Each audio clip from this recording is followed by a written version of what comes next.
Details చూస్తే ఏపీకి ప్రత్యేక హోదాపై ఆశలపై కేంద్రం నీళ్లు చల్లింది. ప్రత్యేక హోదా నిబంధన అనేది ఏపీ పునర్వ్యవస్థీకరణ చట్టంలో లేదని ఆర్థిక శాఖ మంత్రి సహాయ మంత్రి జయంత్ సిన్హా తెలిపారు. ప్రత్యేక హోదా సాధనలో టీడీపీ నిర్లిప్త వైఖరిపై ప్రజల్లో ఆగ్రహావేశాలు వ్యక్తమవుతున్నాయి. హోదా కోసం విపక్ష వైఎస్ఆర్సీపీ తన వంతు కృషి కొనసాగిస్తుంది. దీంతో ప్రజల దృష్టి మరల్చేందుకు హోదా కోసం తాము పోరాటం చేస్తున్నామని కలరిచ్చేందుకు టీడీపీ నేతలు ప్రయత్నాలు మొదలుపెట్టారు. ఏపీకి ప్రత్యేక హోదాపై పార్లమెంటు శీతాకాల సమావేశాల్లో అనకాపల్లి టీడీపీ ఎంపీ అవంతి శ్రీనివాస్ అడిగిన ప్రశ్నకు సమాధానంగా గత నెల 25న జయంత్ సిన్హా లేఖ రాస్తే 10 రోజుల తర్వాత ఆ లేఖను బయటపెట్టారు. రాష్ట్రాలకు ప్రత్యేక హోదా మంజూరు విషయంలో ఇప్పటి వరకు ఉన్న విధానాన్ని మార్చే ఆలోచన లేదని కేంద్ర మంత్రి జయంత్ సిన్హా తన లేఖలో కుండబద్దలు కొట్టారు. జయంత్ సిన్హా తన లేఖలో ఇంకా ఏమన్నారంటే, ఏపీ పునర్వ్యవస్థీకరణ బిల్లు 2014పై రాజ్యసభలో చర్చ సమయంలో అప్పటి ప్రధాని ఏపీకి స్పెషల్ కేటగిరీ స్టేటస్ ను 5 ఏళ్ల పాటు వర్తింపజేస్తామన్నారని, అయితే విభజన చట్టంలో ప్రత్యేక కేటగిరీ హోదా కట్టుబెట్టాలని ఎలాంటి నిబంధన పొందుపరచలేదని చెప్పారు. అలాగే రెవెన్యూ లోటు భర్తీకి వీలుగా నిధులు ఇవ్వాలని గాని, ఆ మేరకు ఆర్థిక సంఘం సిఫారసు చేస్తుందని గాని చట్టంలో పొందుపరచలేదని జయంత్ సిన్హా తన లేఖలో పేర్కొన్నారు.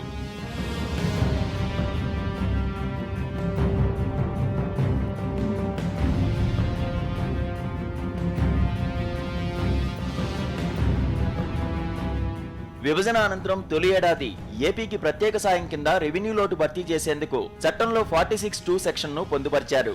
దీనికి అనుగుణంగా ఏపీ అభివృద్ధికి 6,403 కోట్ల ప్రత్యేక సాయం కేంద్రం అందించింది. 2014-15లో 4,403 కోట్లు, 2015-16లో 2,000 కోట్ల నిధులను ఏపీ ప్రభుత్వానికి ఇచ్చాం.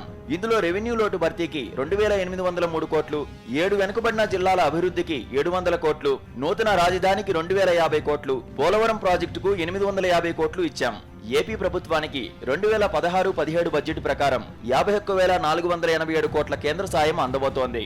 ఇందులో 26,850 కోట్ల మేర సెంట్రల్ గ్రాంట్లు, 24,637 కోట్ల మేర కేంద్ర పన్నులు ఉన్నాయి. 2015-16 సవరించిన అంచనాల ప్రకారం ఈ రెండు పద్దుల మొత్తం 39,616 కోట్లుగా ఉంది. ఇందులో కేంద్ర పన్నుల వాటా 21,894 కోట్లు.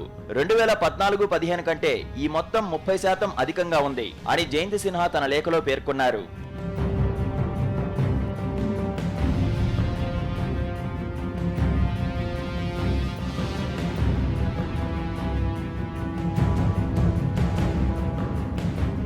పార్లమెంటు శీతాకాల సమావేశాల్లో అడిగిన ప్రశ్నకు సమాధానంగా గత నెల 25న జయంత్ సిన్హా లేఖ రాస్తే 10 రోజుల తర్వాత ఆ లేఖను బయటపెట్టారు. లోక్సభలో ఆర్థిక బిల్లుపై చర్చ సందర్భంగా వైఎస్ఆర్సీపీ ఈ అంశాన్ని ప్రస్తావిస్తుందనే ఏకైక కారణంతో తాము ప్రత్యేక హోదా కోసం ప్రయత్నిస్తున్నామని చెప్పుకునేందుకు టీడీపీ ఈ హడావుడి చేసింది.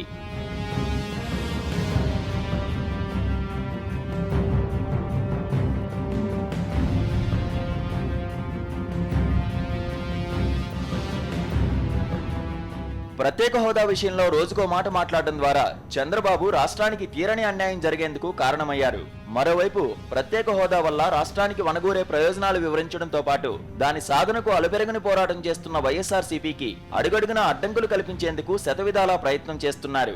చంద్రబాబు చేస్తున్న ప్రయత్నాల్లో లోపం వల్ల రాష్ట్రానికి తీరని అన్యాయం జరుగుతుందన్న ఆందోళన, ఆవేదనతో గత ఏడాది ఆగస్టులోనే 5గురు ఆత్మాహుతులకు పాల్పడ్డారు. ఇవేవీ బాబును కదిలించలేకపోగా రాష్ట్ర ప్రజానీకాన్ని గందరగోళంలోకి నెట్టేశారు. తాము అధికారంలోకి వస్తే 5 ఏళ్లు కాదు 10 ఏళ్లు ప్రత్యేక హోదా ఇస్తామని తిరుపతి సభలో టీడీపీ, బీజేపీలు హామీ ఇచ్చాయి. ప్రత్యేక హోదా వస్తేనే రాష్ట్రం అభివృద్ధి పదంలో పయనిస్తుందని ఊరువాడా ప్రచారం చేసిన చంద్రబాబు అధికారంలోకి రాగానే హోదా అంశాన్ని అటకెక్కించారు. ఓటుకు కోట్ల కేసులో పీకల్లోతు కూరుకుపోయిన చంద్రబాబు రాష్ట్ర ప్రయోజనాలను పణంగా పెట్టారు. హోదా ఇవ్వడం లేదంటూనే కేంద్ర ప్రభుత్వంలో తన మంత్రులను కొనసాగించడం చంద్రబాబు చిత్తశుద్ధిని స్పష్టం చేస్తోంది. ముఖ్యమంత్రి చంద్రబాబు నాయుడు శ్రద్ధ చూపి ఉంటే ఆంధ్రప్రదేశ్కు ప్రత్యేక హోదా వచ్చేది కాదా? ప్రత్యేక హోదా సాకారం చేసేందుకు నిజంగా ఒత్తిడి తెచ్చి ఉంటే పరిస్థితి ఇలా ఉండేదా? ఏపీకి ప్రత్యేక హోదా ఇచ్చేందుకు నిజంగా నిబంధనలు అడ్డొస్తున్నాయా? గత కేబినెట్ నిర్ణయం తీసుకుంది కాబట్టి పరిపాలనాపరమైన నిర్ణయం తీసుకుంటే సరిపోతుందని మోదీ సర్కార్కు చెప్పడంలో చంద్రబాబు విఫలమయ్యారా? ఆంధ్రప్రదేశ్కు ప్రత్యేక హోదా విషయంలో ముఖ్యమంత్రి చంద్రబాబు ఏనాడు ప్రత్యేక శ్రద్ధ పెట్టిన పాపాన పోలేదు. ఏపీకి ప్రత్యేక హోదా ఇవ్వాలని ఢిల్లీ పెద్దలకు విజ్ఞాపనలు ఇవ్వడం మినహా ప్రజల ఆకాంక్షలను వారికి వివరించడంలో చొరవ చూపిన దాఖలాలు లేవు. ప్రత్యేక హోదా కోసం రాష్ట్రంలో 4 యువకులు ప్రాణత్యాగం చేసినా చంద్రబాబు చెలించలేదు. ప్రత్యేక హోదాపై కేంద్రాన్ని అడగాలే తప్ప నిలదీయడం తగదని తనకు తానే మారటోరియం విధించుకున్నారు. ఆంధ్రప్రదేశ్కు ప్రత్యేక హోదా ఆక్సిజన్ వంటిదని ఊరువాడ, విద్యార్థులు, యువత, రాజకీయ పార్టీలన్నీ నెత్తి నోరు బాదుకున్నా అవేవీ చంద్రబాబు చెవికెక్కిన సూచనలు ఎక్కడా కనిపించవు. ఆంధ్రప్రదేశ్ నుంచి ఒత్తిడి లేకపోవడంతో కేంద్రం పెద్దలు కూడా ఏపీకి ప్రత్యేక హోదా విషయాన్ని పట్టించుకున్నట్టు లేదు. నిజంగా ఏపీ ముఖ్యమంత్రి చంద్రబాబు నాయుడు ప్రత్యేక శ్రద్ధ చూపి ఉంటే ఆంధ్రప్రదేశ్కు ప్రత్యేక హోదా వచ్చి ఉండేది కాదా అని తెలుగుదేశం పార్టీ నాయకులే అనుకునే పరిస్థితి కనిపిస్తోంది. ఆంధ్రప్రదేశ్కు ప్రత్యేక హోదా 15 ఏళ్ల పాటు కావాలంటే ఎన్డీఏని గెలిపించాలని 2 ఏళ్ల క్రితం ఎన్నికల సభలో గట్టిగా చెప్పిన చంద్రబాబు అధికారంలోకి వచ్చాక ఆ దిశగా అడుగులు వేసింది లేదనే చెప్పాలి. బీజేపీతో స్నేహపూర్వకంగానే ప్రత్యేక హోదా గురించి అడగాలి తప్ప ఒత్తిడి చేసి నిలదీసే ప్రయత్నం చేయవద్దని తన ఎంపీలకు హితవు చెప్పారంటే చంద్రబాబు ఆలోచనేంటో అర్థం చేసుకోవచ్చు. ప్రత్యేక హోదాపై అఖిల పక్షాన్ని ఢిల్లీ తీసుకెళ్లి ప్రధానిని నిలదీద్దామని రాష్ట్రంలోని పార్టీలు చెప్పినా ఆ సూచనను చంద్రబాబు ఏనాడు ఖాతరు చేయలేదు. రెవెన్యూ లోటు భర్తీకి కేంద్రం నుంచి ఇతోధిక సాయం అందుతూ ఉన్నా వాటిని దుర్వినియోగం చేస్తూ ఢిల్లీ పెద్దలు సహకరించడం లేదని ఆరోపణలు చేయడం చంద్రబాబు నాయుడికే చెల్లింది. ఏపీలో నిధులు దుర్వినియోగమవుతున్న తీరు, ప్రచారం కోసం చంద్రబాబు నాయుడు చేస్తున్న ఖర్చును ఏపీ బీజేపీ నేతలు ఢిల్లీ దృష్టికి తీసుకెళ్లడంతో పరిస్థితి మొత్తం తిరగబడినట్టు కనిపిస్తోంది. ఓటుకు కోట్ల కేసులో పీకల్లోతు ఇరుక్కున్న చంద్రబాబు తన సొంత అవసరాల కోసమే రాష్ట్ర ప్రయోజనాలను తాకట్టు పెడుతున్నారని ఆరోపిస్తున్నాయి. మొదటి నుంచి మోదీ సర్కారుపై ప్రత్యేక హోదా, విభజన హామీల అమలుకు చంద్రబాబు ఒత్తిడి పెంచి ఉంటే పరిస్థితి మరోలా ఉండేదని ప్రతిపక్షాలంటున్నాయి.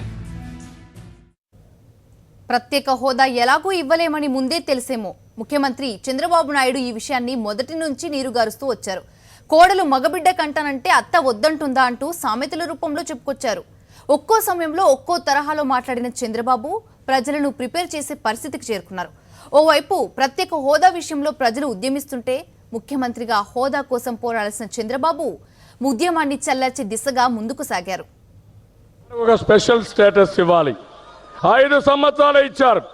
నేను నరేంద్ర మోడీ గారిని కోరుతున్నా, 15 సంవత్సరాలు ఇవ్వండి. 5 సంవత్సరాల్లో ఇండస్ట్రీ రావాలంటే 2-3 ఏళ్ళు అవుతుంది. అది ప్రారంభమయ్యే లోపల ఆ స్టేటస్ పోతే మళ్ళీ అభివృద్ధి ఆగిపోతుంది. అందుకని కనీసం 15 సంవత్సరాలు స్పెషల్ స్టేటస్ ఇమ్మని చెప్పి వారిని కోరుతున్నా. అదే మరి కొంతమంది కావాలని కన్ఫ్యూజ్ చేసి స్పెషల్ స్టేటస్ ఇస్తే ఇది ఒక సంజీవని కింద అన్నీ అయిపోతాయని. ఏం వస్తాయండి? 2 వస్తాయి. ఆ 2లో ఏంటి? 1 EAP, 2 central sponsor schemes. Central sponsor schemes తగ్గించేశారు, 62 నుంచి 52% వచ్చింది. ఈఏపీ వచ్చే కొద్దిగా ఎంత వచ్చింది? ఎన్ని ప్రాజెక్ట్స్ ఇస్తే గవర్నమెంట్ ఆఫ్ ఇండియా, అది మళ్ళీ వాళ్ళు క్యాబినెట్లో తీసి వాళ్ళు పాస్ చేయాలి. ఎన్ని ఇస్తే వస్తాయి. నేను అడిగింది ఫస్ట్, నా డిమాండ్ స్పెషల్ స్టేటసే. వారు కాదని ఇంకా ఎక్కువ డబ్బులు ఇస్తున్నారు అనుకో, ఇంకా నీ బాధ ఏముంది? ఇంకా ఎక్కువ డబ్బులు ఇస్తే నేను కాదన్నా కదా. కాదు, కోడలు మగబిడ్డ కంటారంటే అత్తొద్దు అంటున్నా. ఈ యొక్క స్పెషల్ స్టేటస్తోనే మొత్తం అయిపోతుంది, స్వర్గం అయిపోతుందని చెప్పి మాట్లాడుతున్నారు. 10 ఏళ్ళు 15 ఏళ్ళు స్పెషల్ స్టేటస్ వచ్చిన రాష్ట్రాలు స్వర్గాలు అయిపోలేదు. What is the reason?